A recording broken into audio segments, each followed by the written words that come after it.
ഉയരവും അവൻ കീഴടക്കി.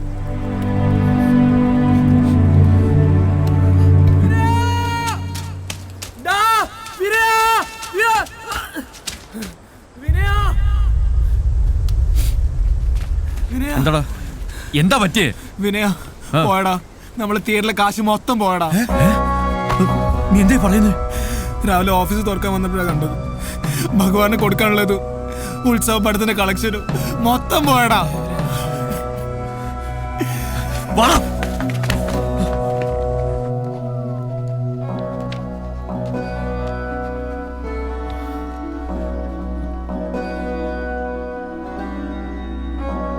ഇതറിയാവുന്ന ആരോ ആണ്. ഇവിടെ കയറി ഇങ്ങനെയൊക്കെ ചെയ്യണമെങ്കിൽ അത് അറിയുന്നവൻ തന്നെ ആയിരിക്കണം. മാധവൻ നായർ ഒരു പരാതി എഴുതി സ്റ്റേഷനിലേക്ക് വാ. സാർ എങ്ങനെയെങ്കിലും എന്റെ ഈ കാശ് കണ്ടുപിടിച്ചു തന്നെ. ഈ ടോക്കീസിലേക്ക് ഞാനില്ല. നിങ്ങൾ വേവലാതിപ്പെടാതിരിക്കൂ, നമുക്ക് നോക്കാം. സാറേ, ഇവിടെ അടുത്ത് 2-3 വീടുകളിൽ കയറി, പിന്നെ എന്റെ കടയിലും കയറി. ഈ സുഗുണന്റെ മാലയും പൊട്ടിച്ചോണ്ട് ഓടി. അത് ശരി, ഇത്രയും പ്രശ്നം ഉണ്ടായിട്ടെന്താ ആരും പരാതിപ്പെടാഞ്ഞേ? അല്ല, ഉത്സവം തുടങ്ങിയതോടെ പതിവാ സാറേ. എന്തായാലും ഞങ്ങളൊന്ന് അന്വേഷിക്കട്ടെ. സാറന്മാർ ഇതന്വേഷിക്കാനായി ഇത്രയും ദൂരം വരേണ്ട കാര്യമില്ലായിരുന്നു. കള്ളൻ കപ്പലിൽ തന്നെ ഉണ്ട്. താൻ എന്താ പറഞ്ഞു വരുന്നേ? എന്റെ പൊന്നു സാറന്മാരെ, ഈ നാട്ടുകാർക്ക് മൊത്തം അറിയാവുന്നൊരു ഭൂലോക കള്ളനുണ്ട് ഇവിടെ, ഇവരുടെ സംഘത്തില്. എവിടെടാ അവൻ? എടാ, നിന്റെ വരെ ബോംബെ വന്നവൻ തക്കാൻ കിട്ടിയപ്പോ അവൻ കാശും കൊണ്ട് പോയത് കണ്ടില്ലേ? പോക്കൃതം പറഞ്ഞോളാം. ഓ, പോക്കരത്തരം കാണിച്ചിട്ട് നാട് വിടുന്നതിൽ കുഴപ്പമില്ല. ആദ്യം ഗഗനെ പൊക്ക്, എന്നിട്ട് അവനോട് ചോദിക്കും, അപ്പ അറിയാം. വെറുതെ നിന്ന് കാരഴിപ്പിക്കാതെ വാടാ, മൊത്തം കള്ളന്മാരെ. സ്റ്റേഷനിലേക്ക് വന്നാൽ മതി, ഞങ്ങൾ അവിടെ കാണും. സുഗുണ വാ.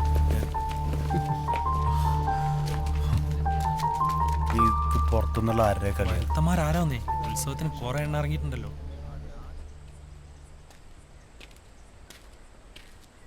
വിനയ,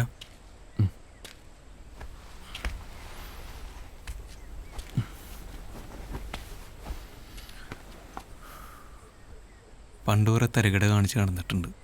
പക്ഷേ അതൊന്നല്ല ജീവിതം എനിക്ക് പിന്നീടാണ് മനസ്സിലായത്.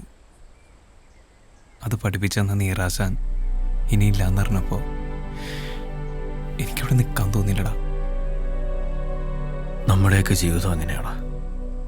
ആർക്ക് എപ്പോൾ എന്താ സംഭവിക്കാന്നറിയില്ല. വള്ളിയും പുള്ളിയും ഒരുക്കി തെറ്റാൻ തുടങ്ങിയ പിന്നെ തെറ്റിക്കൊണ്ടേയിരിക്കും. മാധവേട്ടൻ പാവം ആ ടാക്കേസിൻ്റെ അകത്തൊന്നും ഇറങ്ങിയിട്ടില്ല. നിരാശാനും ടാക്കേസും എല്ലാം കൂടെ ആയപ്പോൾ ആ പടസങ്കടത്തില. നമ്മളെല്ലാവരും ഉണ്ടായിട്ടും ഒന്നും ചെയ്യാൻ പറ്റില്ലല്ലോ.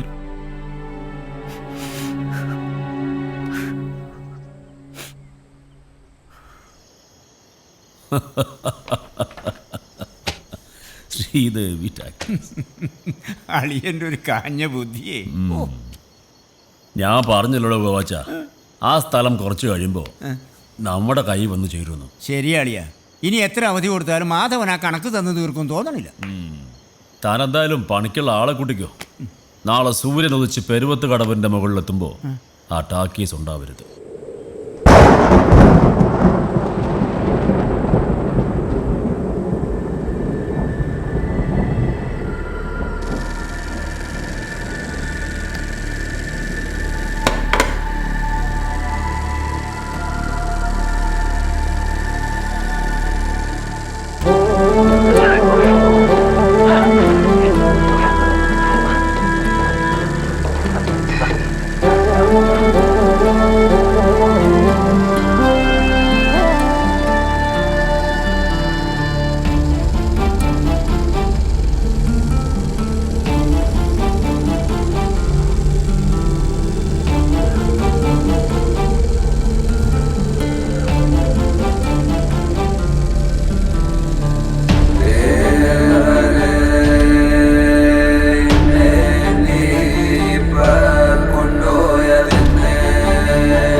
മാധവ, ഞാനിതങ്ങ് എടുക്കുക. ഇതിന്റെ ഉള്ളില് ഒരുത്തനും കാലുകുത്തില്ല. നേരെ നീക്കണം. ഒറ്റ ഒരുത്തൻ ചാക്കിസ്ഥാനത്ത് കയറിപ്പോയിരുന്നു. താൻ വിചാരിക്കുന്ന പോലെ ഇവിടെ ഒരു ചുക്കും നടക്കത്തില്ല. അതേത് മേനോനാണെങ്കിലും ഭഗവാനാണെങ്കിലും തനിക്ക് തരാനുള്ള കാശ് ഞങ്ങൾ തന്നു തീർക്കും. എടാ ചള്ളു ചെറുക്ക, നീ എന്തോ വളർത്തി തരുന്നാ പറയുന്നേ? പറയാൻ പേരിനൊരു പണി പോലുമില്ല. പോയി അതുണ്ടാക്കാദ്യം, എന്നിട്ട് രോഷാകുൽ നാവ്. മാധവ, മുക്കാചക്രത്തിന്റെ കണക്കല്ല ഇത്. മേനോൻ സാറേ, ഓർമ്മ വെച്ച കാലത്ത് എൻ്റെ അച്ഛൻ തുടങ്ങിയതായി തിയേറ്റർ. ഇത് എൻ്റെ കയ്യിലോട്ട് കിട്ടുമ്പോൾ തന്നെ ഒരുപാട് ബാധ്യതകൾ ഉണ്ടായിരുന്നു. അതുകൊണ്ട് തന്നെ സാറിൻ്റെ കയ്യിൽ നിന്ന് ഒരുപാട് കടം വാങ്ങിച്ചിട്ടുണ്ട്. ഈ സ്ഥലമോ എന്ത് വേണമെങ്കിലും സാർ എഴുതിയെടുത്തു. ഇത് നടത്തിക്കൊണ്ടു പോകാനുള്ള അനുവാദമെങ്കിലും എനിക്ക് തരണം. എടോ മാധവ, തന്റെ ചരിത്രം അറിയാനല്ല ഞാൻ വന്നത്. പെരുവത്ത് കടവുകാരെ മുഴുവൻ സിനിമ കാണിച്ച് പുണ്യാളനാവാൻ ഞാൻ ഉദ്ദേശിച്ചിട്ടുമില്ല. പിന്നെ ഇതിനകത്തൊന്ന് എന്തുണ്ടാക്കാനാ തന്റെ വിചാരം? ആ ഫിലിം കറക്കുന്ന കുന്ത്രാണ്ടത്തിൽ നിന്ന് ഉണ്ടാക്കാന്ന് വെച്ചാ 960 ഉണ്ടാക്കിയ ഒരു തുരുമ്പ്. മാധവ, വെറുതെ കേസും വെക്കാനൊന്നും വേണ്ട. അതാ നമുക്ക് 2 പേർക്കും നല്ലത്. ഇതേ താൻ ഒപ്പിട്ട് തന്ന മുദ്രക്കടലാസ. ഇതിൽ ഞാനിത് അങ്ങ് എഴുതി ചേർത്തു. വിനയ, അവരെടുത്തോട്ടെ. നോക്കി നിൽക്കാണ്ട് ചെന്ന് പൊളിക്കണം.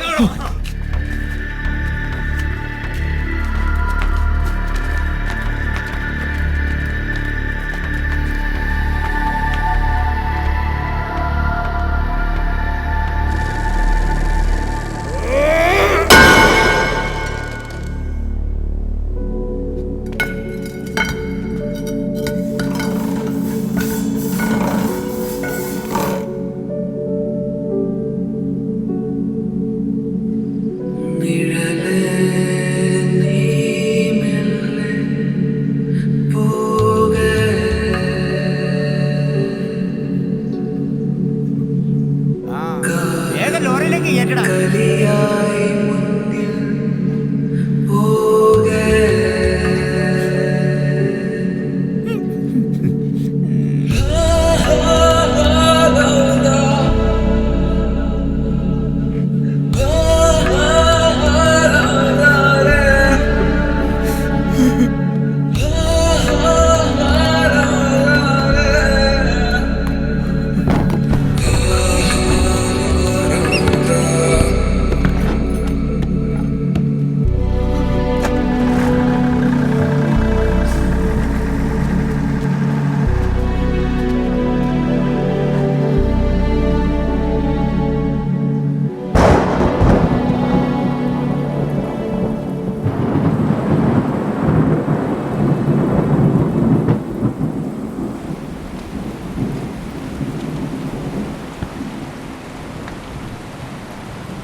കാലം തെറ്റി പെയ്യുന്ന മഴയാ, ശക്തി കൂടും.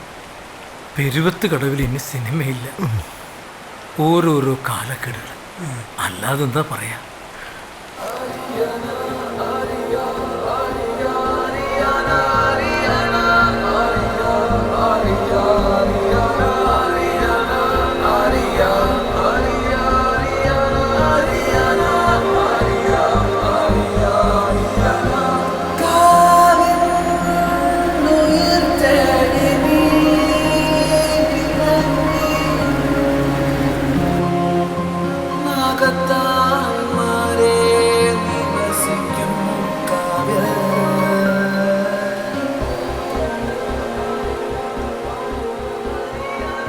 ഞങ്ങളൊക്കെ ഇവിടെ ഉള്ളപ്പോ എങ്ങനെ മാധവേട്ട പോവാൻ പറ്റണേ?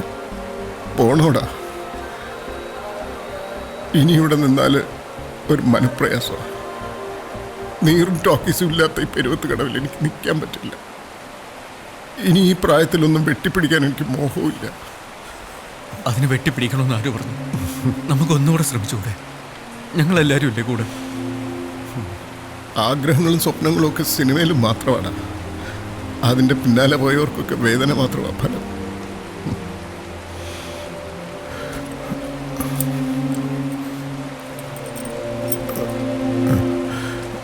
ഇനിയിപ്പോൾ നിനക്ക് തരാൻ എൻ്റെ കയ്യിൽ ഇത് മാത്രമേ ഉള്ളൂ.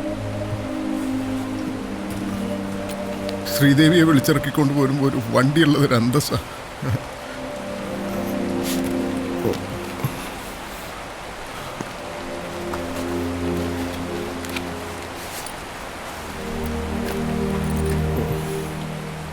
എടാ ഇത് വെച്ചു വാങ്ങിക്കടാ.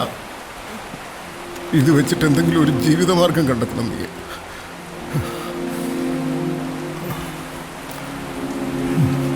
അപ്പൊ നിങ്ങൾ എങ്ങോട്ടാന്ന് വെച്ചാൽ പോയിക്കോ. ഇനി ഒറ്റയ്ക്ക് മതിയെന്ന് തീരുമാനിച്ചവരെ എനിക്കും കാണണ്ട. എടാ വിനയാ